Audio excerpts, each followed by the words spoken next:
नमस्कार सभी को। मैं हूं डॉक्टर विश्वजीत। आप लोगों को स्वागत है मेरे चैनल पे जिसका नाम है फिजिफाई मी। तो यहाँ पे हम सारे फिजियोथेरेपी रिलेटेड वीडियोस अपलोड करते हैं। तो आज हम एक बहुत ही महत्वपूर्ण विषय में बात करेंगे जो एक लाइफ चेंजिंग टॉपिक है।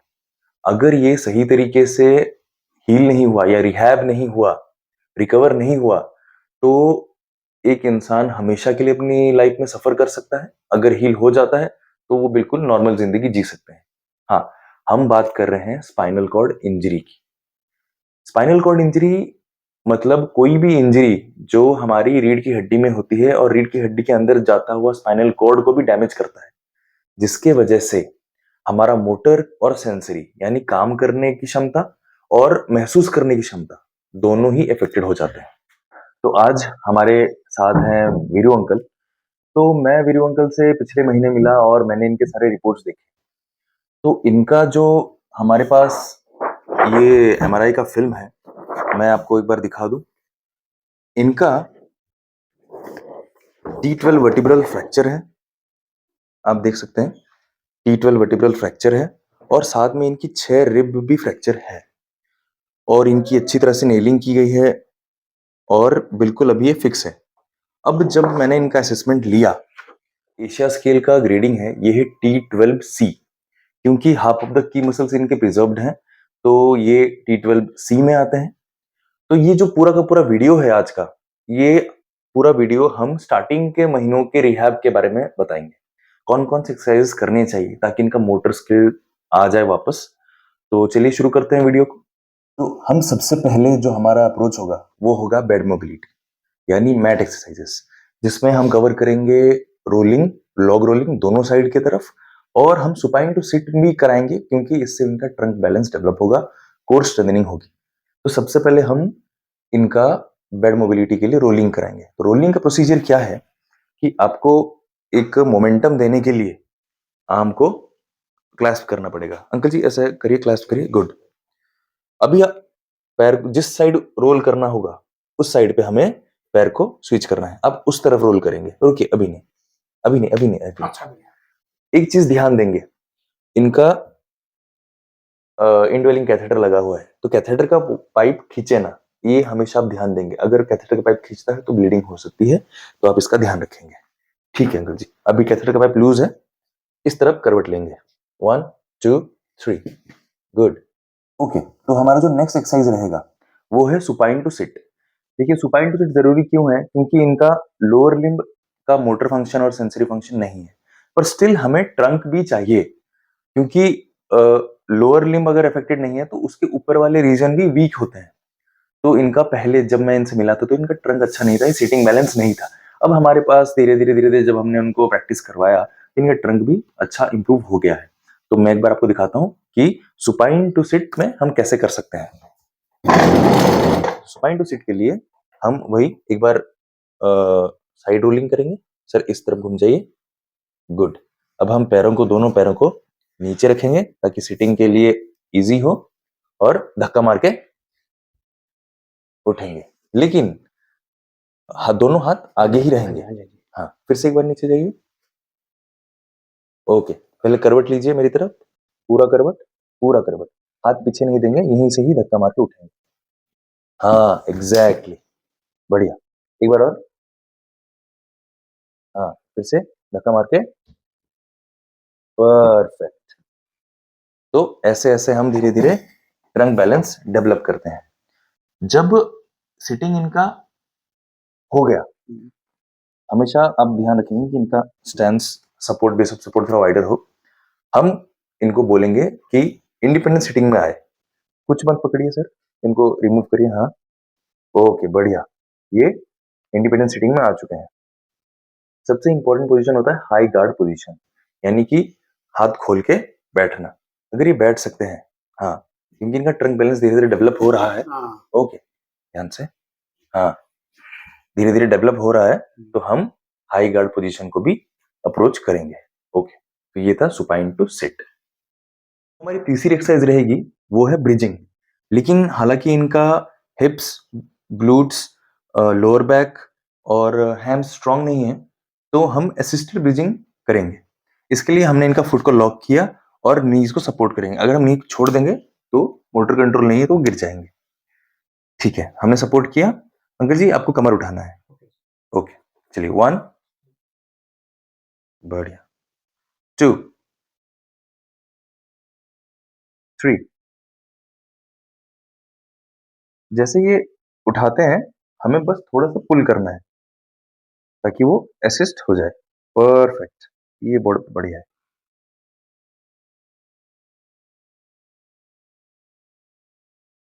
ओके, तो ये आप 10 टू 12 रिपीटेशन स्टार्टिंग में कर सकते हैं। धीरे धीरे धीरे धीरे according to the patient endurance आप उसको बढ़ा सकते हैं। जो चौथी एक्सरसाइज है वो है क्रंचेस। क्रंचेस हम इसे अपने टर्म में रीचिंग कहते हैं। इससे रेक्टस एब्डोमिनस मसल्स की स्ट्रेंथनिंग होती है। रीचिंग को आप मॉडिफाई कर सकते हैं जिससे ओब्लिक्स भी ट्रेन हो जाएगा। तो चलिए मैं आपको दिखाता हूं। अंकल जी हाथ को ऐसे क्लैस्प करिए, आपको छूना है।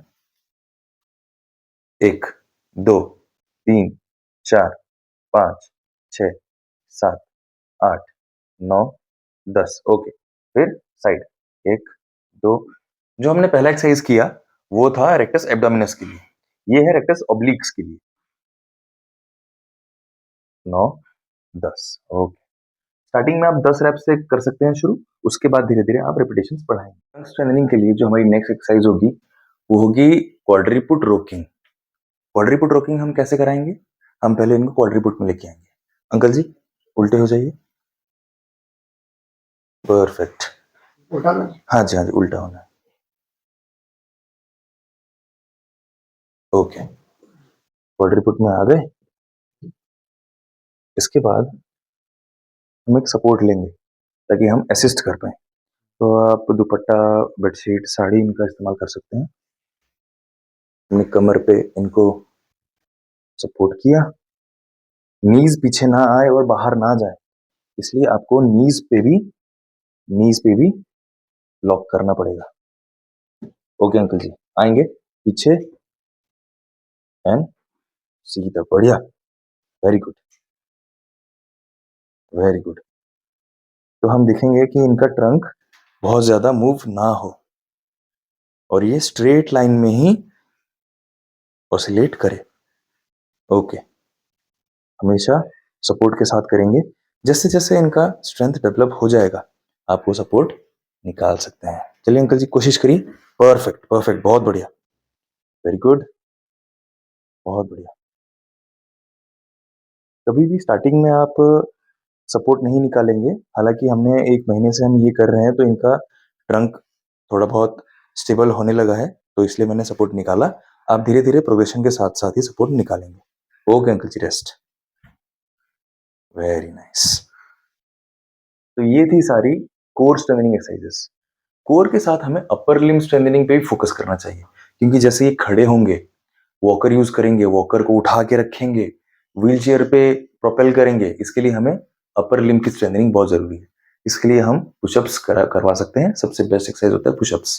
अंकल जी पुशअप्स करके दिखाइए जरा। ओके, हाँ, तो पुशअप्स करते टाइम ये, हाँ परफेक्ट, करिए करिए। पुशअप्स करते टाइम ये स्लिप हो सकते हैं, इसलिए आपको एंकर करना पड़ेगा।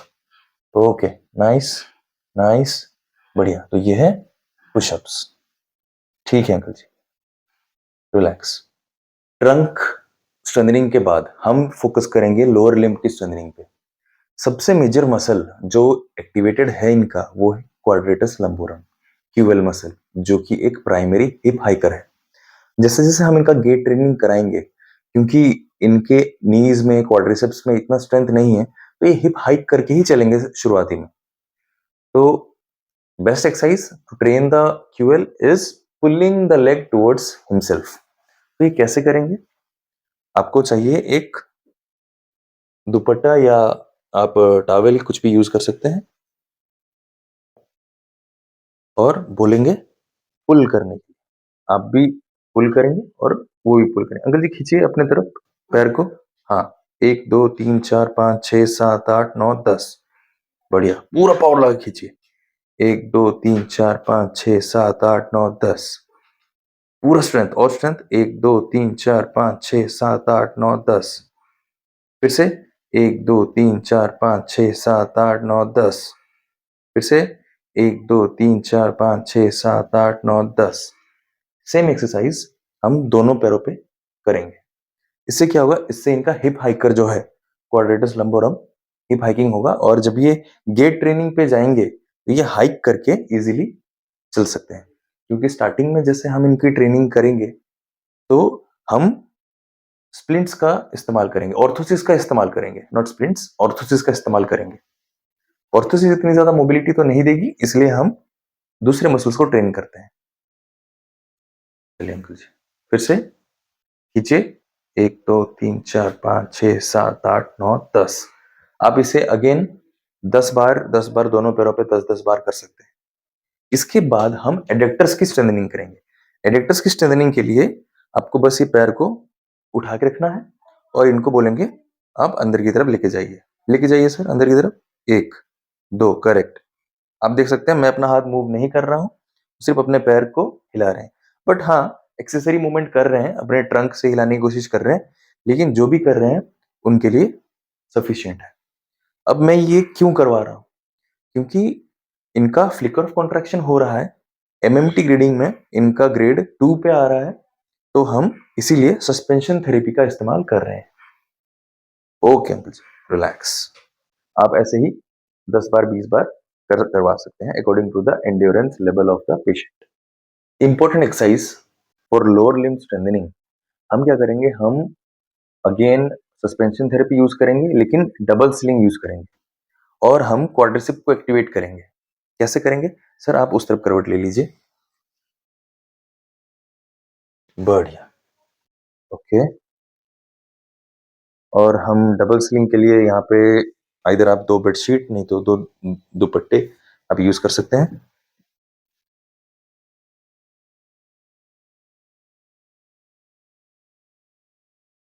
एंड हम इनको बोलेंगे किक करने के लिए। ओके सर, आपको किक करना है, आराम आराम से करेंगे। परफेक्ट, परफेक्ट, बहुत बढ़िया। देखिए आप इसमें देख सकते हैं कि वो, अगर मैं अपने हाथ को ना भी हिलाऊं तो वो खुद से कर रहे हैं। मैं बस बहुत थोड़ा सा असिस्ट कर रहा हूँ, वापस से उनकी मूवमेंट को जीरो पे लाके असिस्ट कर रहा हूँ, लेकिन ये सारा काम खुद से कर रहे हैं। इससे इनका क्वाड्रिसेप एक्टिवेशन होगा। दूसरा, इनका जो इलियोश्वास है, जो एक हिप फ्लेक्सर है, वो भी एक्टिवेट हो रहा है। बढ़िया। तो हम ये 20 रेप्स से स्टार्ट कर सकते हैं, कोई प्रॉब्लम नहीं है। ठीक है सर। दूसरा, हम अगेन इनके हिप फ्लेक्सर्स को एक्टिवेट करने के लिए ऊपर और नीचे, नीचे किक करने के लिए बोलेंगे। नीचे, नीचे, वेरी गुड, वेरी गुड। तो जब ये नीचे किक कर रहे हैं तो इनका क्वाड्स और हैम्स, और जब ये ऊपर लेके जा रहे हैं तो इनका इलियोसवास, ये सारे मसल्स को हम एक्टिवेट कर रहे हैं। ओके, ये भी आप 20 रेप्स तक कर सकते हैं। बहुत बढ़िया सर। तो जो पहला मूवमेंट था वो था किकिंग मूवमेंट, तो पीछे लेंगे और किक करेंगे। और जो दूसरा मूवमेंट था वो नीचे किक करेंगे, जैसे हम कुछ स्टार्ट कर रहे हैं, स्कूटर स्टार्ट कर रहे हैं, उस तरीके से, ताकि इनका इलियोसवास, क्वाड्रिसेप्स और हैम्स, ये तीनों के तीनों मसल्स एंगेज हों और एक्टिवेट हो जाएं। इनका ग्रेड 2 है, इसलिए हम सस्पेंशन पे जा रहे हैं। जैसे जैसे ग्रेड 3 होगा तो हम और डिफिकल्टी लेवल बढ़ाएंगे। तो आप ये एक्सरसाइज दोनों साइड ही करेंगे, लेकिन दूसरे साइड जब आप करेंगे, आपको ध्यान रखना पड़ेगा कहीं इनका कैथेटर खिंच तो नहीं रहा, क्योंकि वो बिल्कुल भी नहीं खींचना चाहिए। थोड़ा सा भी अगर कैथेटर मूव होता है या स्ट्रेच होता है तो वहां पे ब्लीडिंग आने के संभावना हो सकते हैं। जो नेक्स्ट एक्सरसाइज है क्वाड्रिसेप्स स्ट्रेंथनिंग के लिए, वो होगा half kneeling to full kneeling. तो अगेन हम ये सपोर्ट के लिए करेंगे, सपोर्ट के साथ ध्यान से करेंगे। तो मैंने यहाँ पे क्या किया, इनके फुट के पास कुछ पिलोज रखे हैं, क्योंकि जब ये नीलिंग में जाएंगे तो इनका पूरा का पूरा बॉडी का वेट इनके पैरों पे ना आए, जर्क नी पे ना आए। दूसरा, मैंने एक टाई नोट किया है इनके कमर पे, ताकि मैं उसको ग्रिप करके सपोर्ट कर सकूं। ठीक है सर, एक बार उठिए और बैठ जाइए अपने पीछे। हाँ, हाँ जाइए, वैसे थोड़ा सपोर्ट करना पड़ेगा। हाँ हाँ हाँ, थोड़ा आगे जाइए, हल्का सा आगे जाइए। Okay, very good. हाँ, आप ध्यान देंगे कि इनका जो कैथेटर ट्यूब है वो ना खींचे।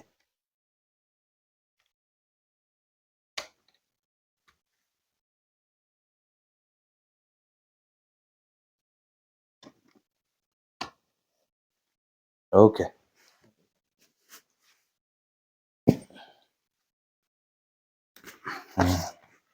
बढ़िया। मेरे कंधे पे रुकिए, बोलूंगा। तो ये ग्रिप बिल्कुल मजबूत होनी चाहिए क्योंकि पूरा का पूरा सपोर्ट ही आएगा वहीं पे।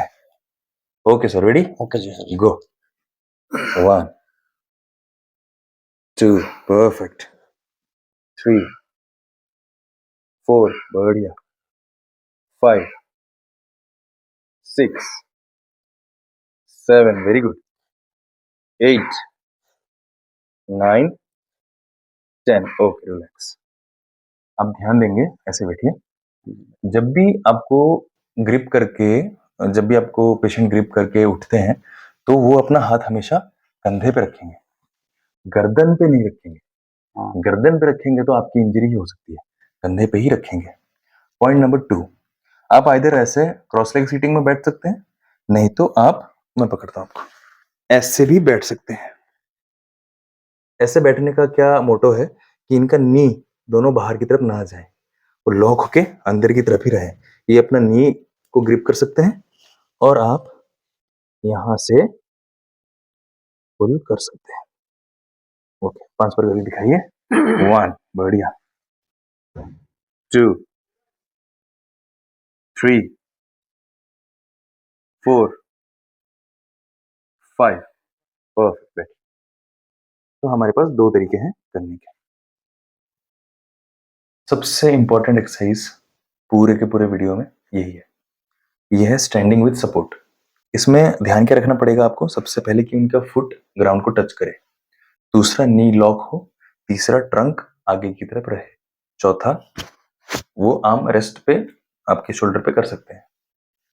तो सबसे पहले, हाँ, आर्म रेस्ट पे गया, मैंने जो नॉट लगाया था मैंने ग्रिप के लिए, उसको मैंने अच्छे से ग्रिप किया। फुट हमेशा नीचे रहेंगे, फुट के ऊपर आप अपना फुट रखेंगे, बढ़िया। नीज लॉक। स्टार्टिंग में बहुत टाइम नी लॉक नहीं हो पाता, तो उसकी कोई चिंता नहीं, खड़े होने के बाद भी आप उसको एडजस्ट कर सकते हैं। Ready sir? रेडी। खड़े होंगे, 1 2 3 बैठ जाइए। अब ये हुआ क्यों नहीं? क्योंकि नीज लॉक हुई नहीं थी। इसको आप रेक्टिफाई कैसे करेंगे? तो हमने मॉडिफाई किया, वो जो कुर्सी था वो ज्यादा बड़ा था, इसलिए अभी हम स्टूल पे शिफ्ट हुए।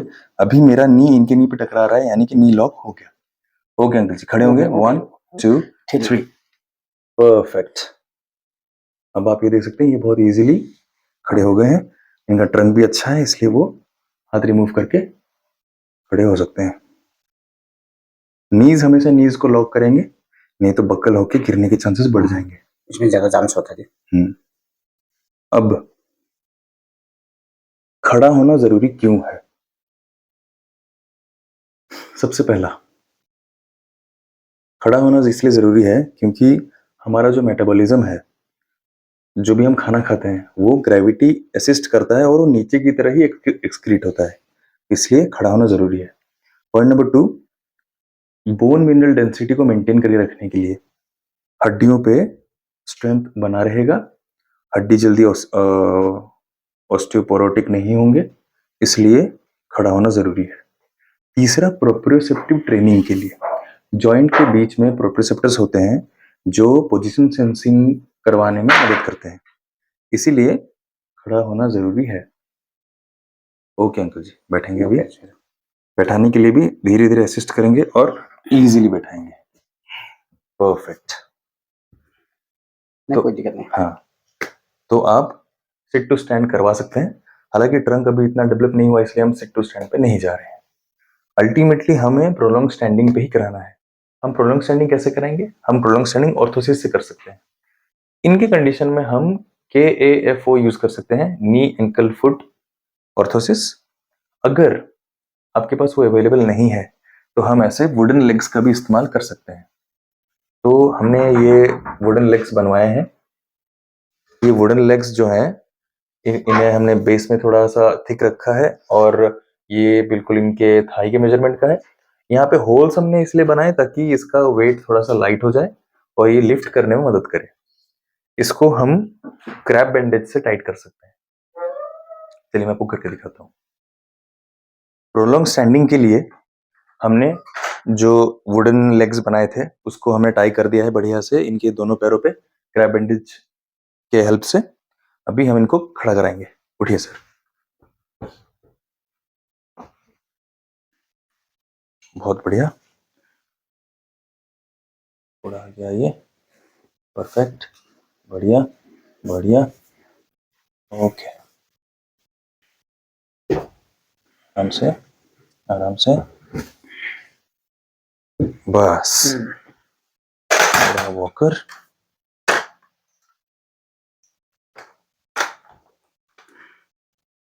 नीचे। रेडी, 3, 2, 1 गो। गुड। इन्होंने खुद से कर लिया लेकिन ये प्रैक्टिस से ही किया है। अगर आप स्टार्टिंग में ये करवा रहे हैं तो आप असिस्टेंस ले सकते हैं हाँ, किसी ऐसी का। प्रॉब्लम आ सकती है। हाँ, पीछे से आप किसी को बोलेंगे कि वो हेल्प करें।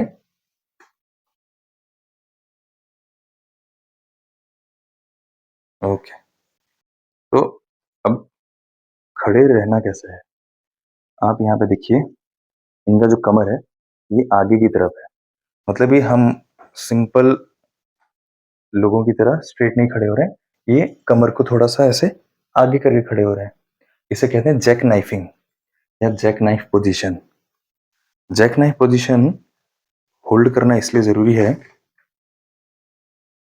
क्योंकि जो हमारे वाई लिगामेंट्स होते हैं हमारे कमर में आगे की तरफ वाई लिगामेंट्स होते हैं और ये गिरने से रोकते हैं। तो हमें हमेशा वाई लिगामेंट्स को एक्टिवेट करके ऐसे खड़े होना है।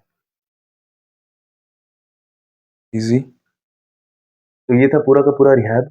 हम कैसे स्टार्टिंग टू एंडिंग कौन कौन से एक्सरसाइज पे ध्यान देंगे, क्या क्या हमें करना है। आशा करता हूँ आपको इससे बहुत सारी जानकारी मिली होगी। कोई भी प्रश्न है आपके दिमाग में, कुछ भी आप पूछना चाहते हैं, आप मुझे कमेंट बॉक्स पे मैसेज कर सकते हैं। और अगर आपको वीडियो बहुत अच्छी लगी हो तो लाइक करें, चैनल पर नए हैं तो सब्सक्राइब करना ना भूलें। नमस्कार।